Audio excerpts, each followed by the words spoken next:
move on now to the Cincinnati Bengals, the former AFC representative in the Super Bowl. What do you make of the Bengals this year? Just big picture before we even get into their over-under projected win total.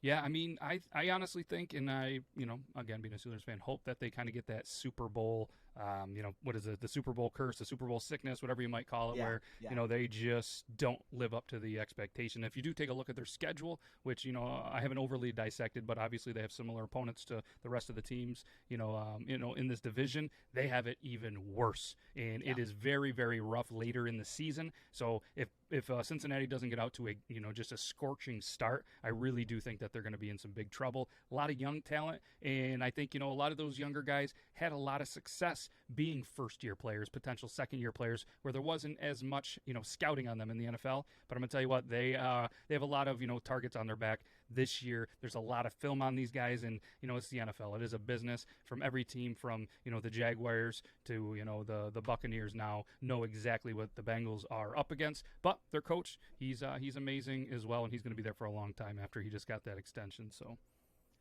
So here's where I disagree. I am such a Zach Taylor hater. I even last year amid that run, I can't help but think that guy is a putz who has Joe Burrow, who is able to hide the fact that he is such a dunce. Because listen, if you have Joe Burrow, it's like a cheat code, because the guy is.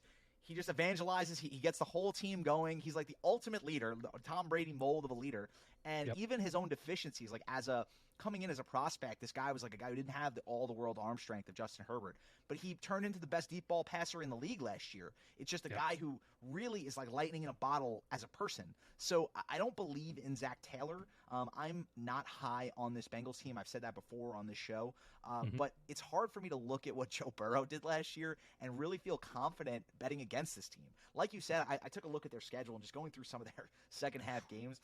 It's just brutal. They from November through the last week of the season, they played at the Steelers, at the Titans, then play the Chiefs, then the Browns, who knows what the Browns are going to be like. Then they play at the Buccaneers, at the Patriots, against the Bills, and then the Ravens to end out the season. So it is and they have to go to Foxborough. They have to go to Foxborough before that, and it's wild. And the one thing too that doesn't worry me, but if I was a Bengals fan, I'd be a little bit worried, is the fact of Burrow's got hit so much. And I mean, they didn't do a ton to continue to protect him. And as a quarterback, I mean, look at Big Ben. You can only take so much abuse on the body, and Ben was pretty much, I think, his real dad was probably the Terminator. I mean, this dude was just built out of steel or something. And Burrows does not have the frame of him, does not have the Terminator dad. But that's one thing that would worry me a little bit. I think he's going to continue to get hit, and we'll see. But like I said, I don't know.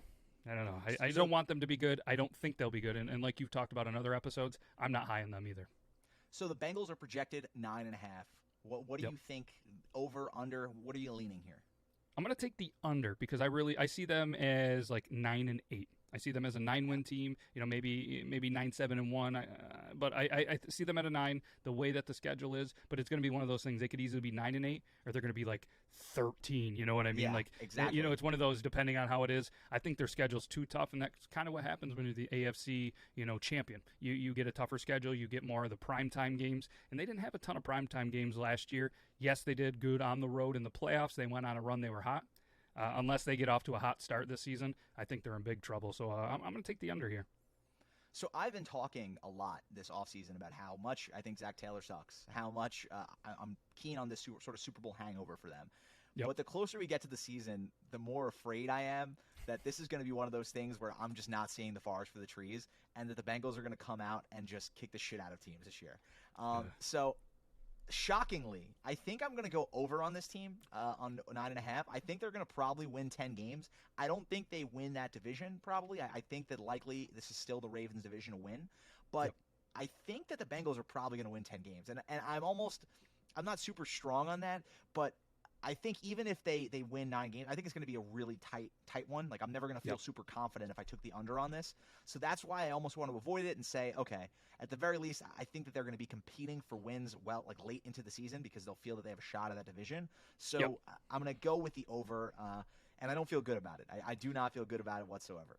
No, I think even Vegas kind of has the under as the minus 110 right now, so I feel like they are going to agree with me. But it's a little bit better money, especially with that one game difference. But I believe they're minus 145 to make playoffs, plus 220, same as the Ravens to win the division, and then just like the Ravens, plus 1,200 for conference, plus 2,200 for Super Bowl. I'm not touching either of those, and to be honest, I'm not going to touch even to make playoffs or win the division. I would definitely throw some money on the under for that 9.5. Yeah, so I'm with you. I would not feel good betting either make the playoffs or win the division. But I do like to take the over there because I think that this is a team that, like, even if they're not necessarily clicking early in the year, they're going to be a pain in the ass for some of those really good teams late in the season.